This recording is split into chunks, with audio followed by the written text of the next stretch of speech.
Hey everyone, welcome back to the channel. Today, we are diving into a big question. Can one operating system truly rule them all? We are putting CachyOS to the ultimate test, from grinding out spreadsheets and heavy video editing during the day to crushing 4K gaming sessions at night. Does it seamlessly switch between professional work and high octane play? Or does it end up being a jack of all trades and master of none? Stick around as we break it down, and by the end, you'll know if CatchOS could be your next daily driver for both work and fun. Forget the old dilemma of choosing between a rock solid workstation for productivity or a beast of a gaming rig. CatchOS boldly claims to be the best of both worlds, optimized for speed, stability, and versatility. But we are not taking their word for it. I pushed this distro to its limits with demanding professional software, intense multitasking, and the latest AAA games. Does it live up to the hype? Or is it all a flash and no substance? Let's call its bluff and see if CatchOS delivers an uncompromised experience that doesn't force you to sacrifice one for the other. Are you tired of dual booting between operating systems just to get decent performance for work and gaming? Or maybe you're compromising your workflow during the day so you can squeeze in a gaming session at night. What if there was a single operating system that handled your heaviest professional task with ease and then flipped into a high performance gaming machine without missing a beat? That's the promise of a CatchOS, an Arch Linux based distro built for speed and efficiency. In this review, we will explore if it's truly the all in one solution you've been searching for, based on real world tests and user experiences. Alright, let's kick things off with a bang.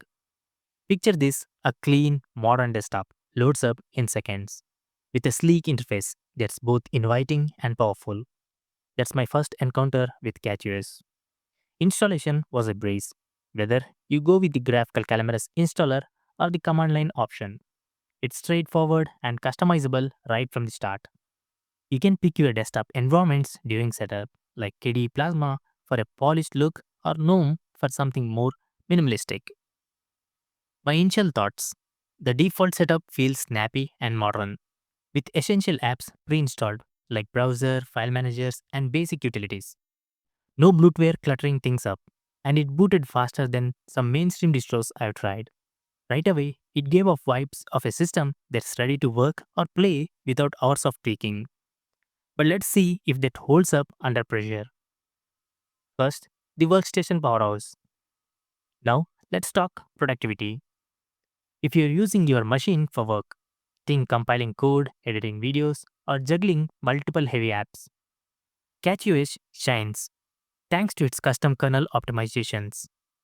It's built on the Arch Linux, but with a tuned Linux CatchOS kernel featuring the board scheduler, which prioritizes interactivity and efficiency. Packages are compiled with advanced instruction sets like x86-64-v4 for better CPU utilization, and optimizations like LTO and PGO makes everything run smoother. In benchmarks, CatchOS often outperforms baseline like Ubuntu 25.10 or Fedora 43. For example, in tests on AMD Ryzen hardware, it handled compilation tasks up to 10 to 15% faster and managed video editing in tools like DaVinci Resolve or Kdenlive with fewer hiccups during long sessions. About multitasking, rock solid. No crashes during hours of browser tabs, document editing, and background processes. The kernel's focus on stability means it's reliable for extended workdays, especially if you're in development, content creation, or data analysis. If you're coming from a more general purpose distro, you'll notice the speed boost without the usual arch learning curve. Now, gaming gauntlet. Shifting gears to gaming.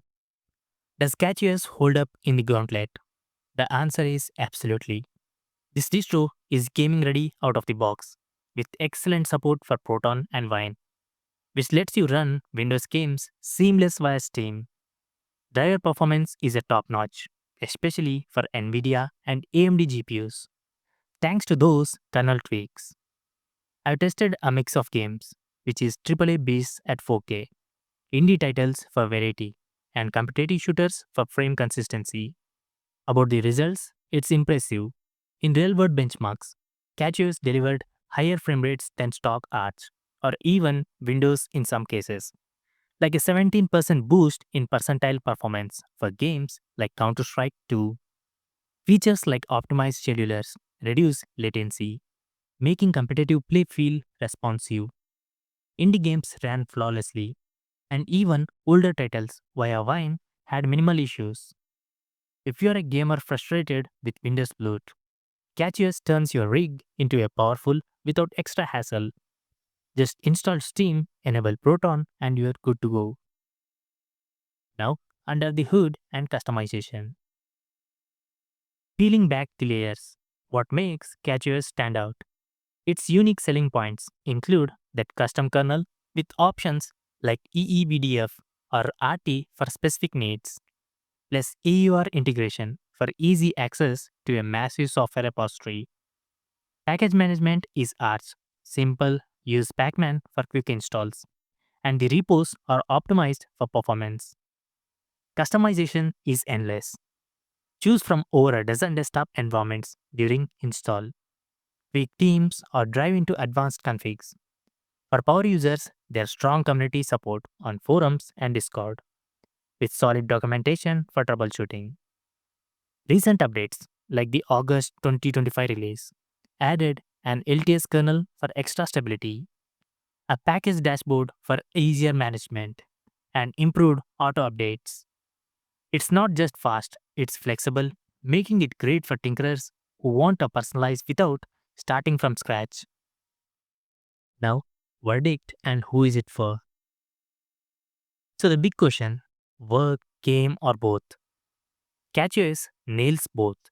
It's a performance beast that handles professional tasks with efficiency and gaming with flair without forcing compromises. Now let's talk about the pros.